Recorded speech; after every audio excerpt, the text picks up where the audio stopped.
जब आपको मंत्री का शपथ दिलाया तो फिर आपको एमएलसी क्यों नहीं बनाया? तो भारतीय जनता पार्टी का इतिहास है धोखा देने का। उसके लिए उपेंद्र कुशवाहा जी जिम्मेवार हैं। सरकार ने आकस्मिक निधि से 3660 करोड़ रुपया निकाला है। अभी तो 6 महीना में कोई जनता का न काम हुआ न विकास का काम हो रहा है। आप 10,000 रुपया में अपना वोट बेच दिया, फिर राज्य का 40,000 करोड़ रुपया लोगों ने बांट दिया। आज क्या हालत आप देख लीजिए। स्वाभाविक है सरकार आपके जेब में टाका डालेगी। सब लोग जानता है कि भारतीय जनता पार्टी अपने एलाइड को ही धोखा देती है और उसको समाप्त कर देती है, उसको अपने दल में मिला लेती है। उसका इतिहास रहा है। नमस्कार, लाइव सीरीज देख रहे हैं आप। देखिए, बिहार राजनीति की सबसे उपजाऊ भूमि है, जहां पर हमेशा राजनीति का फसल जो है वह लहराते रहता है। और ऐसे में देखिए, बिहार में सामाजिक सुरक्षा पेंशन के तहत किस्त जारी की गई है। सामाजिक सुरक्षा पेंशन 2025 के विधानसभा चुनाव के दौरान सबसे बड़ा मुद्दा बना हुआ था। हर एक पार्टी की ओर से दावा किया जा रहा था कि हम सरकार में आएंगे तो ऐसा करेंगे, इतना राशि देंगे, लेकिन एनडीए ने लीड ली थी, उस समय ही बढ़ा दिया था। और ऐसे में आज 10 तारीख है, 10 तारीख की तिथि जो है मुकर्रर कर दी गई है। हर 10 तारीख को सरकार की ओर से पैसे जारी किए जाएंगे। आज कर भी दिया जा चुका है। हमारे साथ बातचीत के लिए जनसुराज के प्रदेश महासचिव किशोर कुमार जी मौजूद हैं। किशोर जी, ये बताइए कि जिस तरह से सरकार तो वादा की थी, सरकार तो लगातार काम कर रही है। सरकार ने तो पेंशन भी फिर से जारी कर दिया है सबको। मैं आपके माध्यम से मैं सर्वप्रथम जनसुराज को धन्यवाद देना चाहता हूं कि उनके लंबे संघर्ष के फलस्वरूप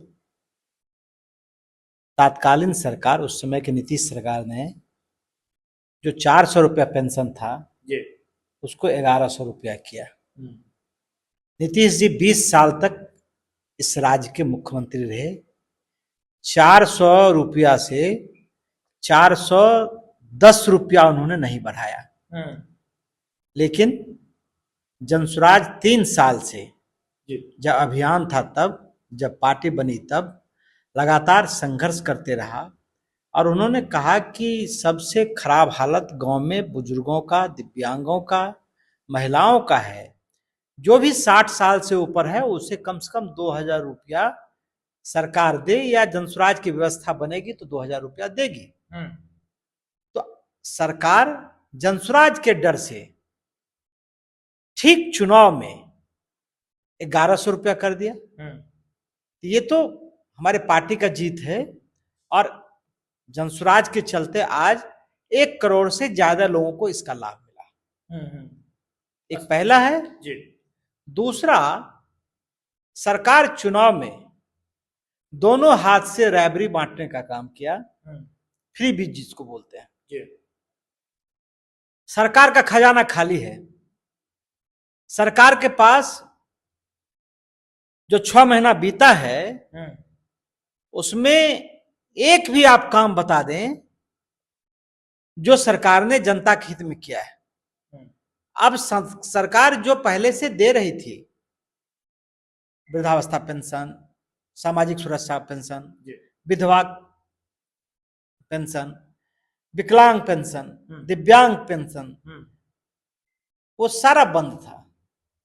अभी कल जो है सरकार ने आकस्मिक निधि से 3660 करोड़ रुपया निकाला है। इस सरकार की हालत आप समझ सकते हैं। जो इमरजेंसी फंड है वो क्या है? आपदा के लिए है, भूकंप के लिए है, बिजली से यदि कोई मर जाता है, ठनका गिरता है उसके लिए है, सांप काट लेता है उसके लिए है, करंट लग जाता है उससे है। तो उसके लिए सरकार आकस्मिक निधि, रोड टूट जाता है बाढ़ में उसके लिए है। लेकिन सरकार का जो रूटीन कार्य है उसके लिए आकस्मिक निधि नहीं है। आप सोच सकते हैं ये सरकार कहां खड़ी है। अब इसको वेतन पेंशन देने के लिए आकस्मिक निधि से पैसा लेना पड़ता है। अभी और खराब होने वाला समय है। अभी तो 6 महीना में कोई जनता का न काम हुआ न विकास का काम हो रहा है। और इसके लिए कोई दूसरा दोषी नहीं है। इसके लिए जनता ही दोषी है। जनता इसीलिए दोषी है कि जब आपको समय आया निर्णय लेने का तो आपने तात्कालिक लाभ के लिए आपने निर्णय लिया और वोट दे दिया उन्हीं को जो 35 साल से या 20 साल से आपके बदहाली और गरीबी का कारण बना हुआ है, जो आपको विभिन्न तरीके से लूटा, उसी को आपने वोट दे दिया। हम लोग तो यही कहते थे कि इस बार वोट अपने बच्चों के लिए दीजिए, उसके भविष्य के लिए दीजिए, उसके नौकरी के लिए दीजिए, उसके पलायन के लिए रोकने के लिए दीजिए, उसके उद्योग के लिए लगाने के लिए दीजिए, लेकिन आपने उसके लिए वोट नहीं दिया। आप 10,000 रुपया में अपना वोट बेच दिया और सरकार खजाना फ्री कर दी। चलिए, ये इस राज्य के गरीब राज्य का 40,000 करोड़ रुपया लोगों ने बांट दिया। आज क्या हालत आप देख लीजिए। ठीक चुनाव के बाद 1 अप्रैल से राज्य में जो बिजली का नीतीश कुमार 20 साल में 1 यूनिट बिजली फ्री नहीं किया, ठीक चुनाव में उन्होंने कहा 125 यूनिट बिजली फ्री देंगे।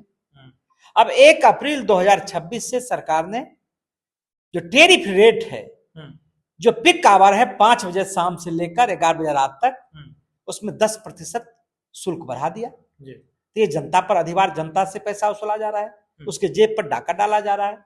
अभी 2 दिन पहले सरकार जमीन माफी के नाम पर जो शहरी क्षेत्र में शुल्क था उसको दुगुना बढ़ा दिया। किशोर जी, ये तो ठीक है, 4,000 रुपया प्रति खेसरा कर दिया। जी जी, 16,000 रुपया अधिकतम कर दिया। ये तमाम एक मिनट, जो ग्रामीण क्षेत्र है उसमें 4,000 मतलब 2,000 रुपया कर दिया गया, अधिकतम 8,000 रुपया कर दिया गया।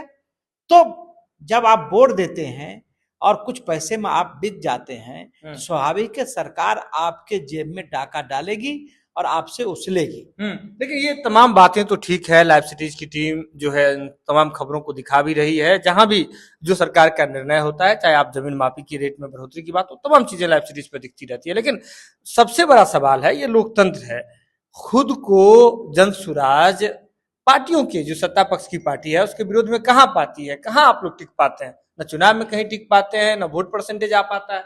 बातों से तो फिर नहीं चल पाएगा ना पार्टी। चुनाव के 6 महीने के बाद सत्ता के खिलाफ आपको कोई पार्टी दिखता है क्या? जो मुख्य विपक्षी पार्टी है, जिसके नेता प्रतिपक्ष हैं, वो कभी जनता के बीच आपको दिखे हैं? किसी सवाल पर, सवाल पलायन का हो, सवाल शिक्षा का हो, सवाल मुख्यमंत्री के द्वारा जो गलत काम किए जा रहे हैं उसका सवाल हो, या फिर बिहार को जो मुख्य मुद्दा है उससे भटकाने की बात हो, ये सवाल कौन कर रहा है? जहां जहां घटनाएं घट रही है, जो बिहारी मजदूर है उसे बिहारी कहकर गोली मारा जा रहा है, वो सवाल हो, या पटना में नीट छात्रा के हत्या का सवाल हो, राज्य के बाहर चुनाव के बाद 100 से ज्यादा लोग मजदूर विभिन्न फैक्ट्रियों में विभिन्न जगह काम करते हुए मारा गया हो, इस सवाल को कौन उठा रहा है? उसके परिजन से कौन मिल रहा है? उस अबला, उस अनाथ बच्चों का आंसू कौन पोंछ रहा है? तो वो जनसुराज पोंछ रहा है। उस प्रतिपक्ष का काम अब प्रतिपक्ष नहीं कर रहा है, वो करेंगे भी कैसे करेंगे? वो स्वयं, उनमें 72 छेद है। अच्छा, आरजेडी में भाई जी, आप जब लूटपाट कीजिएगा, आप जब सरकारी धन लूटिएगा, सत्ता दल के दल से यदि रिशु श्रीवास्तव का संबंध है तो नेता प्रतिपक्ष या फिर उस दल के जो सुप्रीमो है उससे भी उसका संबंध है। उसके शादी में वो लोग भी गए हैं, उससे लाभान्वित वो भी हुए हैं। तो उनमें नैतिकता कहां रहेगा, उनमें मॉरल कहां रहेगा जो वो सवाल कर सके? वो बेनकाब हो जाएंगे। तो एक व्यक्ति है प्रशांत किशोर, जो इस सवाल को ईमानदारी से उठा रहा हो, चाहे कुशवाहा का बेटा पांडव कुमार हो, जिसे दिल्ली में सिर्फ इसलिए मार दिया जाता है कि कहता है कि तुम बिहारी दिल्ली में गंद मचा कर रखे हो। उसका दोष क्या है? सिर्फ अपने रोजी रोटी के लिए, पेट के लिए, मजदूरी के लिए दिल्ली गया है। नीट की छात्रा के साथ 6 तारीख को घटना घटती है, 11 तारीख तक कोई दल उस सवाल को नहीं उठाता है। जब पहली बार दल के नेता और पार्टी उसके परिवार से जाके घर पे मिलती है जहानाबाद में, तो उसी दिन एसआईटी बन जाता है, दूसरे दिन पदाधिकारी सस्पेंड हो जाता है, तीसरे दिन सीबीआई को चला जाता है। तो अभी घटना घटी है राजस्थान में, पटाखे फैक्ट्री में 9 लोग मर गए। सासाराम के 4 पासवान, गुजरात के फैक्ट्री में जो रंग पेंट का फैक्ट्री होता है उसमें सफाई में उनकी दम घुट गई। नहीं तो सीधे तौर पर ये बताइए, ये तो बड़ी बात है जो जनसुराज कर रही है, वो तमाम लोगों तक पहुंच भी रही है, लेकिन क्या लग रहा है इससे लोगों का भरोसा जीतने में आप लोग सफल रहिएगा? देखिए, लोगों का भरोसा आज भी जनसुराज से ही है। लोगों ने इस बार कहा कि आप नए हैं, और लोगों ने मत भी दिया। जो भी कारण हो, महाजंगल राज का डर हो या फिर सांप्रदायिक शक्ति का डर हो, जिन लोगों ने वोट दिया, अभी कौन है सत्ता में जिनको सत्ता मिला तो उनको बड़ा वोट मिला, तो वो राज्य चला रहे हैं। एक आदमी को वोट दिया, एक पार्टी को, कहा कि भाई प्रतिपक्ष में सदन में आप आवाज उठाइए। और हमको यदि 20 लाख वोट मिला है तो कहा कि आप जो अभियान चला रहे थे लोगों को जगाने का, सड़क पे खिलाफ करने का, प्रतिपक्ष का काम, तो वो कीजिए।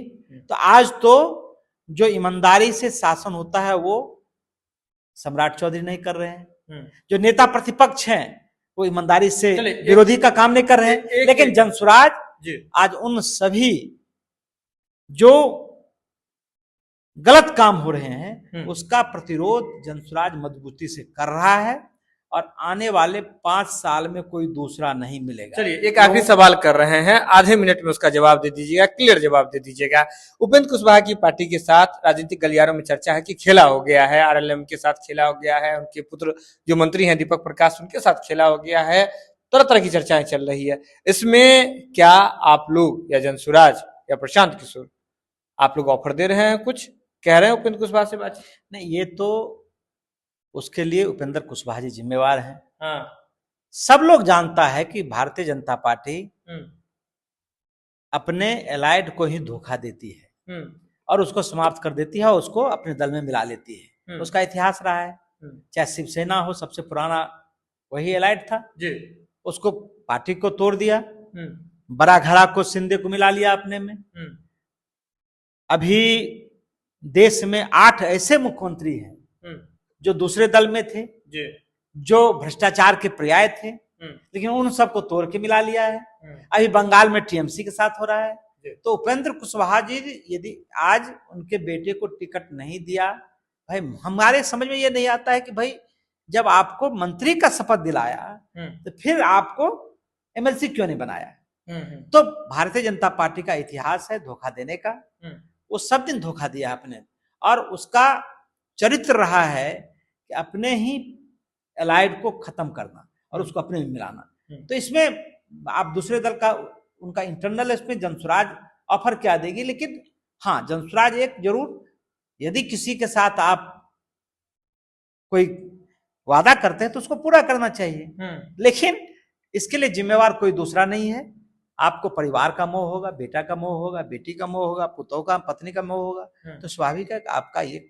चलिए, जनसुराज की ओर से साफ तौर पे कहा जा रहा है कि उपेंद्र कुशवाहा के साथ जो कुछ भी हुआ है, उनकी पार्टी के साथ जो कुछ भी हुआ है, उसमें सिर्फ और सिर्फ एक व्यक्ति जिम्मेदार है, वो है उपेंद्र कुशवाहा, क्योंकि बीजेपी का इतिहास रहा है। इसके साथ ही सीधे तौर पे तमाम मुद्दों पर अपनी बात जो है, अभी आपको बता दें कि किशोर कुमार जो कि जनसुराज के महासचिव हैं रख रहे थे, साफ साफ कह रहे हैं कि बिहार में अगर कोई विपक्ष का काम कर रहा है, जनता के मुद्दों को उठा रहा है, तो वह जनसुराज है। यह खबर आप लाइव सीरीज के यूट्यूब पर देख रहे हैं तो आप सब्सक्राइब कर लें, फेसबुक पर देख रहे हैं तो फॉलो कर लें। जुड़े हैं लाइव सीरीज के साथ, खबर का सिलसिला लगातार जारी है।